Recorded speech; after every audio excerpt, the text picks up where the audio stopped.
I love the character Anna. Do you want to build a snowman? I love her spunk. I was born ready. Yes. Calm down. I love her stubborn gladness. I love that she's so adorkable. I love that she isn't depicted as perfectly refined, that she's still a work in progress, because I can really relate to that. Who married the man she just met? It's true love. Whoa!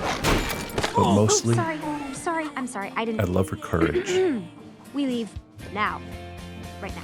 And today I want to take a moment to reflect on a scene that comes up in my head all the time. It comes to mind when I'm feeling overwhelmed, and it feels like the task ahead just seems too big.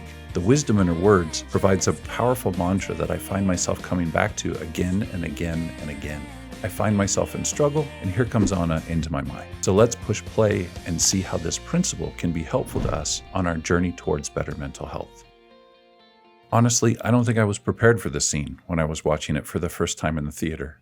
At this point in the story, our heroes are at their lowest points, both literally and figuratively. I mean, they're in actual caves. Anna has been separated from those she loves, and she's just lost a dear friend. Olaf, Elsa,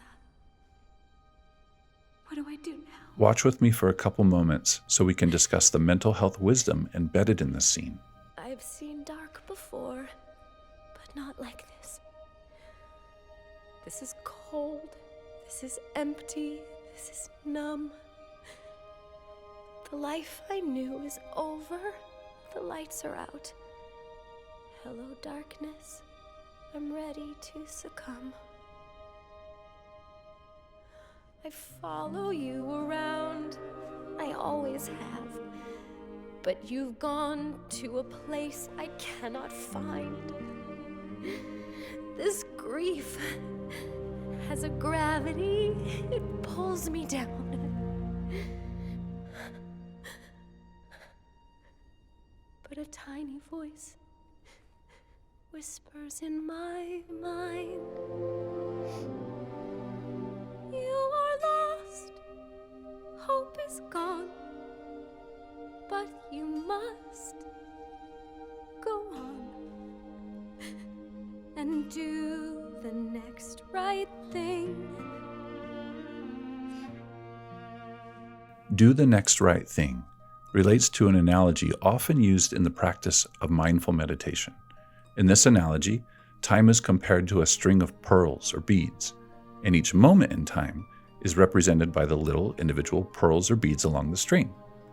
The analogy calls to mind how mala beads are used in meditation, where we use the tactile distinction of each bead as it comes into our fingers as a type of mental anchor to specifically and consciously note the present moment.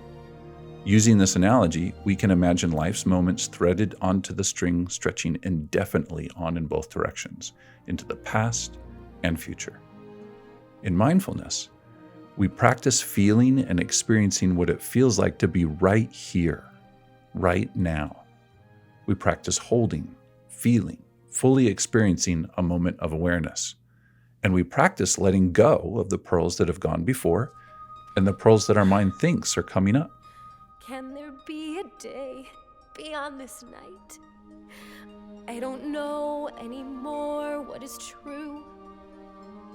I can't find my direction, I'm all alone. The only star that guided me was you. How to rise from the floor when it's not you I'm rising for. Just do the next right thing. Focusing on the present moment as a way to move through pain may seem counterintuitive because often when we're in pain and overwhelmed, we want to do anything we can to get out of that moment.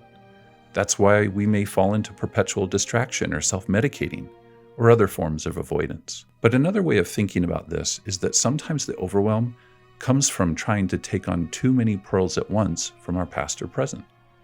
It can be very powerful when we're feeling overwhelmed to remember that time can be broken down into smaller increments. This approach doesn't just apply to passing through and processing emotional pain. Tasks in life can also be broken down into smaller little chunks. Our brains have a tendency to want to take on too many past and future moments at once. And when it does, it gets overwhelmed. So this kind of micro-productive approach is helpful because it helps the brain move forward, seeing what is ahead as more approachable, more doable, reducing our tendency towards the procrastination and avoidance that leads to stagnation.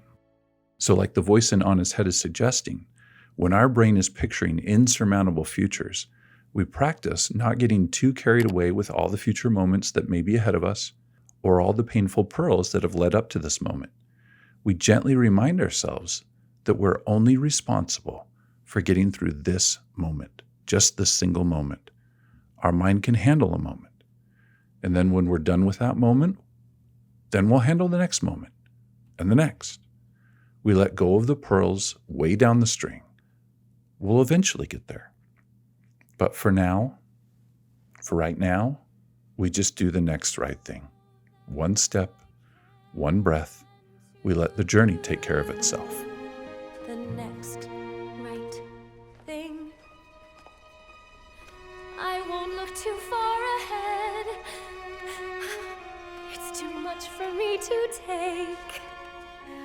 But break it down to this next breath, this next step, this next choice is one that I can make.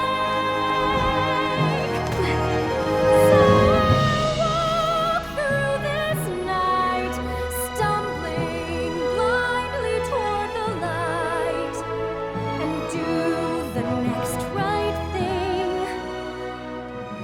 And with the dawn, what comes then? When it's clear that everything will never be the same again, then I'll make the choice to hear that voice and do the next right thing. Hope this analogy and Anna's example were helpful to you on your journey. And if you'd like to learn a little more about how the practice of mindfulness can help strengthen us against moments of overwhelm, you can check out these other videos in the Play Therapy series, where on-screen examples combine with practical mental health skills, suggestions, and strategies. See you next time.